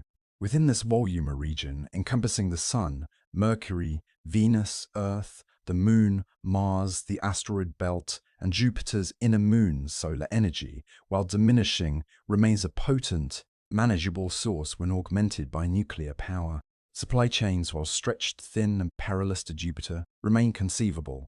The delay between a cry for help and the arrival of a spare part, while potentially spanning years, does not yet exceed the maximum failure tolerance of redundant systems. Knowledge can still flow from the core of human expertise on Earth to the farthest outpost in the time frame that matters. Beyond this, in the realm of the ice giants Uranus, Neptune and the frozen Kuiper belt, the numbers shift from challenging to prohibitive.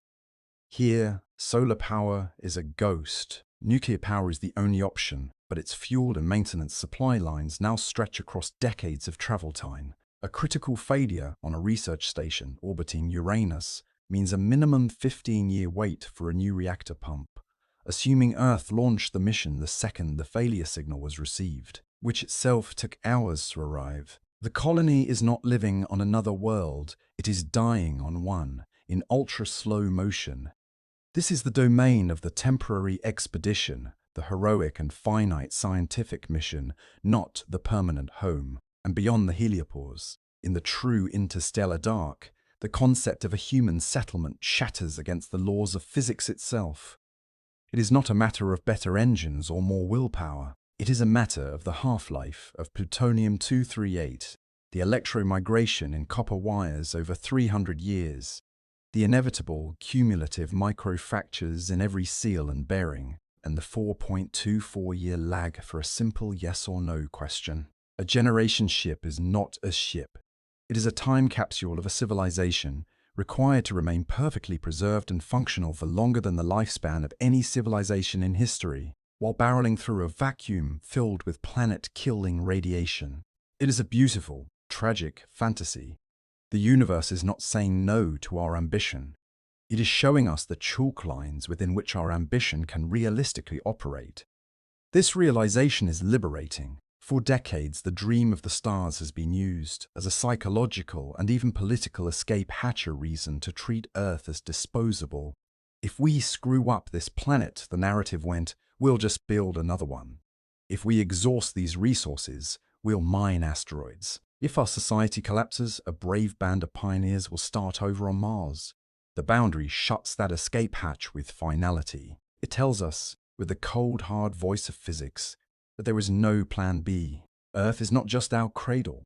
It is our home, our workshop, our archive, and our engine room for any future we dare to dream. The solar system is our backyard, our garden, and our resource depot, but the house, the vital, irreplaceable core is Earth. This reframes everything. It makes environmental stewardship not a matter of political preference, but of existential engineering. The biosphere, the climate, the geological stability of Earth, these are not just nice-to-haves, They are the foundational components of the energy chain that will allow us to build those lunar bases and Martian cities.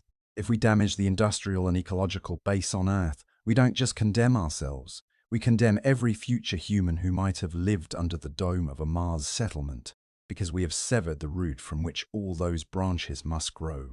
The supply chain for humanity's future begins in the Amazon rainforest, in the stable climate zones, in the universities and factories and fertile soils of this one world. But this is not a message of confinement. It is a message of concentration. Look at the space within the boundary. It is staggering in its abundance. Consider the asteroid belt, a vast torus of rock and metal containing enough raw material to build space-based habitats with a combined living area thousands of times that of Earth's surface, without ever touching another planet. The energy from the sun streaming through this volume is millions of times our current civilization's power consumption. We have not been given a closet, we have been given a continent with resources so vast they are, for all practical purposes regarding human scale consumption, infinite. Our mission, then, is not to fling ourselves against the impossible wall of interstellar travel, but to learn to fully inhabit the palace we have been given, to build a solar system-wide civilization that is sustainable, resilient, and glorious, to master the technologies of closed-loop life support, in-situ resource utilization, and atomic-scale manufacturing here, where we have a safety net, so that we can push the boundary of habitability to its very physical, limit the orbit of Saturn, to establish a continuous humming presence from the scorching plains of Mercury to the icy geysers of Enceladus, to become truly and permanently a multi-world species, and in doing so we fulfill the deeper yearning behind the starflight dream. It was never really about the specific coordinates of Alpha Centauri. It was about growth, about exploration, about ensuring the long-term survival and flourishing of consciousness. We can achieve all of that within the boundary. We can explore thousands of new worlds. The moons of Jupiter alone are a dozen unique planets. We can ensure survival through dispersal across millions of miles, making our civilization immune to any single planet's disaster. We can grow in knowledge, culture, and experience for millions of years, all within the warm, life-giving light of our own sun. The stars themselves, those glittering points in the void, now take on a new role. They are not destinations, they are lighthouses. They are reminders. Their impossible distance defines the preciousness of our local space. Their ancient light is a history lesson, not an invitation. We will study them with ever greater telescopes. We will listen for their signals. We will send our hardiest robotic probes to visit them, carrying our curiosity etched on silicon and platinum, but we will not live there. We will live here in the vibrant, dynamic, resource-rich neighborhood of our own star. This is the ultimate answer to the question, how far from Earth could we ever actually live? The answer is, far enough. We can live on the moon, hanging in the sky of our birth world. We can live on Mars, in the rust-colored plains of a new continent. We can live in rotating habitats in the Lagrange points, in hollowed-out asteroids, and perhaps one day in pressurized domes on the frozen, geologically active moons of the gas giants. We can fill the solar system with life and art and industry for eons to come. But we cannot cross the interstellar gulf, not to stay. That gulf is not a challenge to be overcome by the next genius or the next budget increase. It is a fundamental condition of the universe, as intrinsic as the fact that we need water and oxygen. To rage against it is to rage against gravity. To accept it is to be freed, to focus on what is achingly, abundantly, magnificently possible. The human story is not a journey from one star to another. It is the story of a spark of consciousness that ignited on a rocky world and learned to tend its fire so well that it could share that warmth with every corner of its home system. Our legacy will not be footprints in the dust of an exoplanet 100 light-years away. It will be a solar system humming with life, connected by threads of light and reason, a testament to what a species can build when it understands the scale of its gift and the truth of its limits. We have our work cut out for us. It is the greatest project in history to secure our home world, and then to garden our solar system. The energy chain starts here, on Earth. Let's make it unbreakable,